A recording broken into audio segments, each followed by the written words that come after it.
Muy buenas tardes, ¿cómo están todos ustedes? Seguimos en nuestro espacio, todavía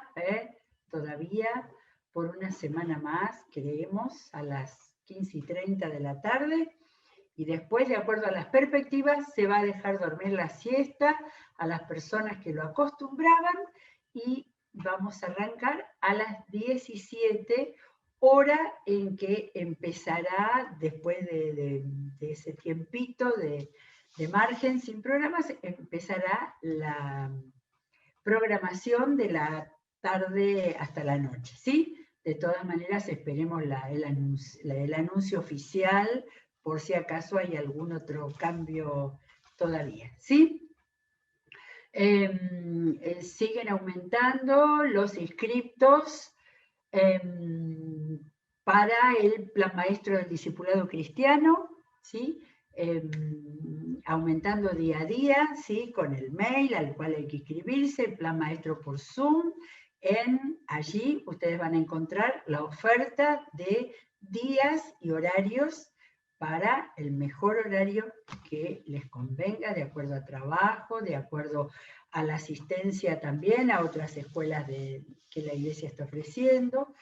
Pero acuérdense que los que se han bautizado y no han hecho nunca un curso como este de más o menos 6 meses acerca del discipulado y la palabra, es indispensable que lo hagan, ¿sí? Muy bien, bueno, vamos a arrancar a ver con qué seguimos.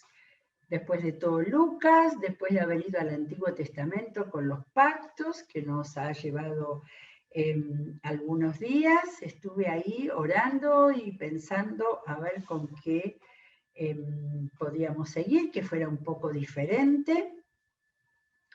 Y entonces, bueno, fui llevada al Evangelio de Juan, pero no para leer el Evangelio de Juan todo entero como hicimos con Lucas, sino para buscar y bucear en algunos de los temas que hacen interesante y diferente al Evangelio de Juan. Como hemos dicho muchas veces, Juan escribió su Evangelio más o menos en el año 85, ¿sí? Mientras los otros habían sido escritos entre el 55 y 60. De manera, ya circularían Mateo, Marcos y Lucas por las iglesias de todas las zonas del Imperio Romano que el Evangelio alcanzó en esos 30 y pico de años después que Jesús resucitó. Y entonces Juan tuvo muy en cuenta, y lo sabemos por su Evangelio, episodios que no habían sido contados, datos, enseñanzas, diferentes mensajes de Jesús. Así que es muy interesante ver cuando los que tenemos la Biblia, que al comienzo de un episodio está en los otros evangelios donde lo encontramos. Muchas veces el Evangelio de Juan tiene sucesos, episodios, personajes que él los completó, como diciendo, pero esto no lo dijeron los otros muchachos, ahora tenemos nosotros tengo yo que escribir acerca de eso, sobre todo porque Juan era uno de los 3 cercanos a Jesús que estuvieron, por ejemplo, en el Monte de la Transfiguración, que estuvieron en el Getsemaní junto con Jacobo y Pedro, de manera que Juan tuvo una mirada privilegiada. Pero eso es lo humano. Yo creo que el Espíritu Santo lo movió a contar algunas de las situaciones especiales que Jesús había tenido en su ministerio de 3 años, ¿sí? Y también hubo mucha sabiduría en aquellos que muchos años después hicieron las divisiones por capítulos, porque casi podemos tener un hecho fundamental en cada capítulo, de manera de poder hasta memorizarlo. Bueno, un poco ese fue la base de lo que empecé a tomar ahora. Encuentros de Jesús personajes que Jesús nos hizo conocer, y en algún caso milagros muy importantes, muy llamativos, con mucho detalle, ¿sí? Además de los capítulos extraordinarios del final, 14, 15, 16, 17, que no lo cuentan ninguno de los otros autores de evangelios. El de hoy no va a ser un encuentro porque empecé con las primeras páginas y bueno, encontré tres temas ahí, tres situaciones interesantes.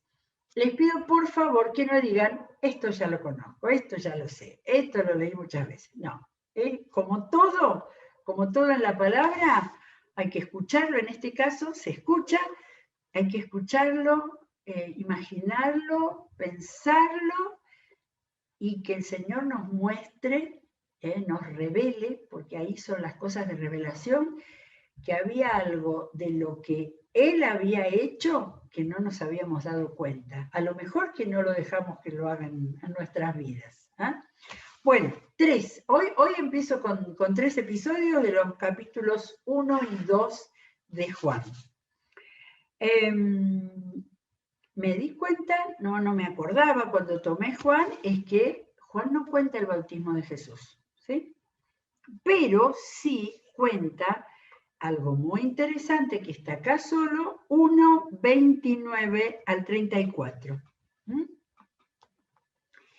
Y me gusta que con los distintos episodios, que hay un subtítulo para que nos ayude en la lectura, todos esos empiezan con al día siguiente. Tengo 3 al día siguiente. No sé cuál fue el recuento de esos hechos. Acá en el 29, y todo lo anterior cuenta Juan bautizando, el mensaje, el diálogo de Juan con la gente que le preguntaba, ¿quién eres? Eres el profeta. Pero en el 29 dice, al día siguiente, Juan vio a Jesús que se acercaba a él y dijo, lo cuenta como la primera vez que vio a Jesús y Jesús se acercó a él. Estas son las cosas que yo digo que si no lo miramos detenidamente, se nos pasan, sobre todo porque hay 4 relatos de todo este tiempo. De manera que Juan, el autor del Evangelio, el apóstol, cuenta de Juan el Bautista cuando vio a Jesús que se acercaba a él y dijo, aquí tienen al Cordero de Dios que quita el pecado del mundo. Si lo leo rapidísimo, ya conozco esta frase, por supuesto, viene de Isaías 53. Sin embargo, ya Juan Juan el Bautista, entendía perfectamente ese tema de que él iba a ser el Cordero de Dios que iba a quitar el pecado del mundo. Claro que su papá, Zacarías, había recibido, ¿cierto? Había recibido una profecía del ángel, una anticipación muy impresionante, aunque Zacarías en ese momento perturbado, no lo había, seguramente no lo pudo entender todo, pero sí lo recibió, y Lucas lo pudo contar. Un poquito más adelante leemos ese pedacito de Lucas. Entonces, Juan el Bautista no solo decía que viene alguien más grande que yo, que no soy digno de desatar la sandalia, la correa de la sandalia, sino que ya Juan el Bautista sabía que quien venía era el Cordero de Dios, que eso significaba Cordero, que iba a ser sacrificado, que quita el pecado del mundo. Y no nos olvidemos que toda la predicación de Juan el Bautista era arrepiéntanse, que para perdón, bautícense para perdón de pecados. Pero ahí él tenía la revelación de Dios, del Espíritu Santo, de que Jesús iba a quitar el pecado del mundo. De este sigue hablando Juan el Bautista, de este se hablaba cuando yo dije, después de mí viene un hombre que es superior a mí porque existía antes que yo. No es que porque nació antes, nació primero Juan el Bautista y después Jesús. Existía antes que yo. Él también tenía en claro la divinidad y la existencia desde el comienzo, como dice el libro de Génesis 1. Yo ni siquiera lo conocía. ¿Cómo ni siquiera? Eran primos, eran parientes, dice Lucas. Claro, ni siquiera lo conocía. Nació primero, no vivían en el mismo lugar. ¿Ven cómo hay que pensar la Biblia? Y yo iba de Juan a Lucas, de Lucas a Juan. Claro, María vivía en Nazaret. Y dice en el capítulo 1 de Lucas que cuando fue a visitar a su prima, o en otro lado dice parienta, fue a las colinas de Judea. De manera que vivía en otra jurisdicción. María vivía en Galilea y la mamá de Juan el Bautista vivía en Judea. De manera que por eso dice que es verdad que no lo conocía. Y además, evidentemente, el ministerio de Juan el Bautista se desarrolló yendo al desierto, donde vestía de una manera extraña, como un profeta antiguo. De manera que Juan el Bautista en su asombro, él tenía en este momento asombro y afirmación, confirmación de todo lo que él sabía que el Señor le había revelado. Yo ni siquiera lo conocía, pero para que él se revelara al pueblo de Israel, vine bautizando con agua. Y acá es donde, aunque sea, miremos, cuando el ángel le habló al padre de Juan el Bautista, Zacarías, le dijo, porque él será un gran hombre delante de Dios, y en el 1:16 dice, hará que muchos israelitas se vuelvan al Señor su Dios. De manera que Zacarías habrá entendido, habrá comprendido cuando María llegó a su casa y le contó a su esposa lo que el ángel le había dicho también a ella. Entonces, Juan el Bautista sabía que él se iba a revelar al pueblo de Israel. Y Juan declaró, vi al Espíritu descender del cielo como una paloma y permanecer sobre él. Yo mismo no lo conocía de nuevo, pero el que me envió a bautizar con agua me dijo, aquel sobre quien veas el Espíritu, que el Espíritu desciende y permanece. Nosotros nos quedamos con la paloma simbólica, pero acá lo que descendía y permanecía era el Espíritu Santo. A ver cómo lo dijo. Aquel sobre quien veas que el Espíritu desciende y permanece es el que bautiza con el Espíritu Santo. Yo lo he visto y por eso testifico que este es el Hijo de Dios. De manera que, olvidé de decir que no está como relato el bautismo de Jesús. Lo relata Juan, no para contar, para el cuadrito, para la estampita. Lo relata porque él ahí vio confirmado la palabra que su padre había recibido del ángel y que lo había educado y enseñado sabiendo que iba a ser un profeta que iba a bautizar y que iba a revelar al que habría de venir. De manera que Juan no lo contó como un suceso, sino que nosotros tenemos entre el 1, 29 y 34 el testimonio. Esto es un testimonio. El testimonio de Juan el Bautista, de su asombro, de su confirmación y de el encuentro primero con Jesús. En el capítulo 1, Juan, el autor, dice esa frase maravillosa, hemos contemplado su gloria, la gloria que corresponde al Hijo unigénito del Padre, lleno de gracia y de verdad. El maravilloso primer capítulo de Juan.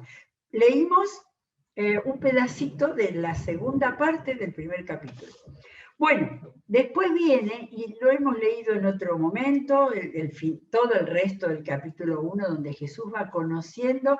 Primero Juan le acerca a discípulos que eran de él y se los pasa a Jesús. Ahí aparece Andrés, Pedro, Felipe, Natanael. Y vamos al capítulo 2 porque acá tenemos otra. Si llamamos a esto Juan muestra a Jesús, uno de los más sorprendentes relatos del Evangelio. El único momento en el que tenemos a Jesús hablando con su madre. Otro relato que lo sabemos de memoria, ¿sí? Lo podríamos repetir, pero vamos a bucear en Juan 2. Al tercer día se celebró una boda en Caná de Galilea. Caná de Galilea, ya lo mostramos otro día en el mapa, un poquitito más al sur y bastante más al sur de Nazaret, claro, estaba al sur, no muy lejos de Nazaret. Entonces, lo habían invitado a una boda y la madre de Jesús se encontraba allí. También habían sido invitados a la boda Jesús y sus discípulos. No había salido Jesús con la mamá desde Nazaret. Detalle que normalmente se pasa, porque Jesús no estaba solo, estaba con sus discípulos, con sus primeros discípulos. En la otra página está que tenía a Pedro, a Andrés, no sé si a Juan no aparece todavía por acá. Bueno, cuando el vino se acabó, momento ya bien avanzadita la fiesta, la madre de Jesús le dijo, para que le haya podido hablar, estaban cerca. No sabemos, se ponían sillas ahí en la fiesta, para la gente andaba caminando, no tengo idea. Pero María estaba cerca de Jesús. Y María pensó en Jesús. Cuando le dijo, ya no tienen vino, ninguno de nosotros imagina que era para chismear sobre las fallas de la fiesta, ¿no es cierto? María fue a Jesús a decirle, acá hay un problema, ¿sí? Y evidentemente el problema del vino era tremendo en ese tiempo, ahora creo que también. Y Jesús contestó una de las frases más raras, mujer, era un término respetuoso, Mujer, ¿eso qué tiene que ver conmigo? Parecía un desplante, ¿no es cierto? Como vimos cuando María y sus hermanos lo fueron a ver y ella dijo, y él hizo una contestación así medio rara, pero tenía que quedar en el Evangelio esa respuesta, ¿no? ¿Eso qué tiene que ver conmigo? Porque es evidente que María estaba diciéndole, hace algo, y hacer algo era hacer un milagro o algo por el estilo. Jesús no había otra cosa que pudiera hacer que apareciera vino. María ya sabía que su hijo iba a hacer milagros. Jesús le dice entonces, ¿eso qué tiene que ver conmigo? Respondió Jesús, todavía no ha llegado mi hora. ¿Sí? Ahí está la conexión madre-hijo en que Jesús le dice, todavía no es tiempo. Jesús mintió, ocultó, no sé, quizás en esa relación que no sabemos que tenía con su madre, ella entendía lo que él le estaba diciendo de que todavía no es hora. A lo mejor quería decir, no, acá en una fiesta llena de gente. Pero María, como las mujeres con mucha perspicacia, avanzó sobre la situación y no le contestó a él, no le dijo, sí, anda, ayúdalos, hace algo, como diría una madre. No, le dijo a los sirvientes, María actuó, adelante, avanzando. Hagan lo que él les ordene. De manera que no nos queda para pensar nada más que ella creía que él iba a hacer algo. Y ahí viene el relato, ¿no? Había allí 6 tinajas de piedra, eran una cantidad impresionante, de las que usan los judíos en sus ceremonias de glorificación, de purificación, se purificaban con agua. En cada una cabían unos 100 litros, así que había 600 litros de agua. Jesús dijo a los sirvientes, bueno, acá Jesús, la mamá lo había empujado, él ya sabría lo que iba a hacer, por supuesto, es tan interesante cuando nos quedan esos pequeños diálogos que le falta más carne, que no sabemos qué más hubo hasta el momento en que Jesús habló y dio una indicación. No lo sabemos, pero yo creo que María estaba un costadito mirando a ver qué es lo que Jesús iba a hacer. Jesús dijo a los sirvientes, llenen de agua las tinajas. Y los sirvientes las llenaron hasta el borde. ¿Por qué esta gente le hizo caso a uno de Nazaret? Quizás esto no fue tan al principio, ¿sí? Juan para nada pone datos y épocas como tienen los otros evangelistas, ¿sí? Que eran más agrupados por épocas en los 3 años del ministerio. No sabemos cuándo sucedió. Es posible que ya Jesús hubiera hecho milagros. La cosa es que los sirvientes la llenaron hasta el borde. Este vecino de Nazaret nos pide esto. Ahora saquen un poco y llévenlo al encargado del banquete. ¿Se dieron cuenta ustedes que así fue el milagro? Cuando hacía milagros, a veces Jesús los mandaba a caminar y después en el camino se sanaban. Llenaron las tinajas hasta el borde y Jesús le dijo con un cucharón, eso sería, llenen una copa y llévenselo al encargado del banquete. Milagro instantáneo. ¿Sí? Les dijo Jesús, así lo hicieron, el encargado del banquete probó el agua convertida en vino sin saber de dónde había salido. Le habrán dicho, encontramos más vino en un lugar. Aunque sí sabían los sirvientes que habían sacado el agua.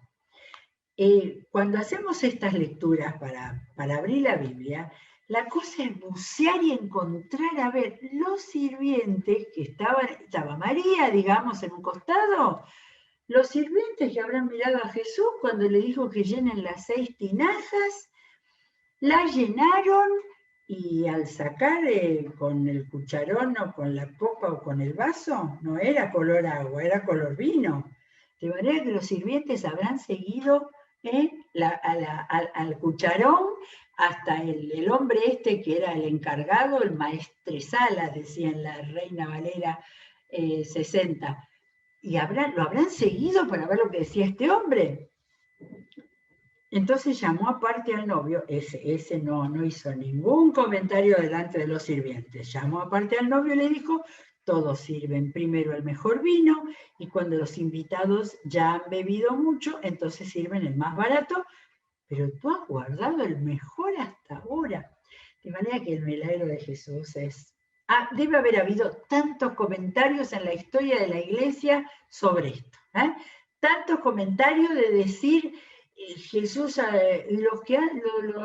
los hermanos de antes que no dejaban tomar ningún tipo de bebida de vino, viendo a Jesús haciendo 6 tinajas de vino y marcando eso, era el mejor vino que podía haber habido en esa fiesta. No dice que dijo el novio, no dijo que se empezaron todos a tomar más vino, no importa. Porque acá Juan, el extraordinario escritor sobre la vida de Jesús, dijo, esta es la primera de sus señales. La hizo Jesús en Caná de Galilea. De manera que, si Juan lo dice, debe haber sido así. A mí me gustaba pensar que ya tenía fama, que por ahí los sirvientes ya lo sabían, que la conocían a María, no sabemos. Pero Juan marca en el orden de las cosas muy llamativas que Jesús había hecho como milagro de su poder divino, la primera de sus señales, la hizo Jesús en Caná de Galilea. Es probable que no haya hecho ninguna otra en Caná, ¿sí? Que a lo mejor fuera la primera en Caná. Ni idea. Pero dice, así reveló su gloria. Y sus discípulos creyeron en él. Sí, ahí tenemos ya Los sirvientes, que se habrán después estado ahí en el corrillo, estaban los discípulos ahí. De manera que los discípulos habrán aprovechado para nuevitos, todos ellos, para dar un testimonio, ¿no es cierto? Ahí para ver lo que es Jesús, porque dice que reveló su gloria. Y los discípulos con ese, que diríamos pequeño milagro, porque no lo tenemos que hacer nosotros, ¿no? Pero con ese asombroso milagro, creyeron en él. Ya no era lo que Juan el Bautista había dicho. Ya no era la sabiduría con la que él hablaba, como Natanael en el capítulo anterior, que se quedó atontado al ver el dato con el que Jesús lo había ya fichado. Acá era un hecho físico, doméstico, y en todo Jesús mostraba su poder y su gloria. Y el capítulo, no el capítulo, pero el episodio termina diciendo: después de esto, Jesús bajó a Capernaum, que no era la ciudad no era Nazaret, con su madre, sus hermanos y sus discípulos. Y se quedaron allí unos días. Posiblemente ahí habrán pasado algunos de los primeros milagros o de los muchos milagros que Jesús hemos leído en Lucas que había hecho en Capernaum, ¿no es cierto? Bueno, nos queda también un episodio muy raro porque Juan lo cuenta en el capítulo 1 y todos los otros cuentan ese episodio que trastocó las mesas de los cambistas. Juan lo cuenta al principio. Por eso se cree que Jesús no solo fue a Jerusalén al final de su ministerio, sino hubo otras idas a Jerusalén, porque acá Juan, que tenía todo muy claro, porque había estado en todas, acá lo cuenta al principio. Cuando se aproximaba la Pascua de los judíos, habrá sido el primer año de ministerio de Jesús. Subió a Jerusalén y ¿qué vio? Halló a los que vendían bueyes, ovejas y palomas instalados en sus mesas a los que cambiaban dinero. Y ahí, haciendo un látigo de cuerdas, echó a todos del templo juntamente con sus ovejas y sus bueyes, regó por el suelo las monedas. Un acto tremendo de ira, dirían algunos, de autoridad, porque él tenía que autoridad. Y casi no hubo diálogo ahí, pero acá lo que tenemos es que Jesús les habló a esta gente. A los que vendían las palomas, que era el sacrificio para los más pobres, que compraban palomas, lo más baratito. A los que vendían las palomas les dijo: saquen esto de aquí. ¿Cómo se atreven a convertir la casa de mi padre en un mercado?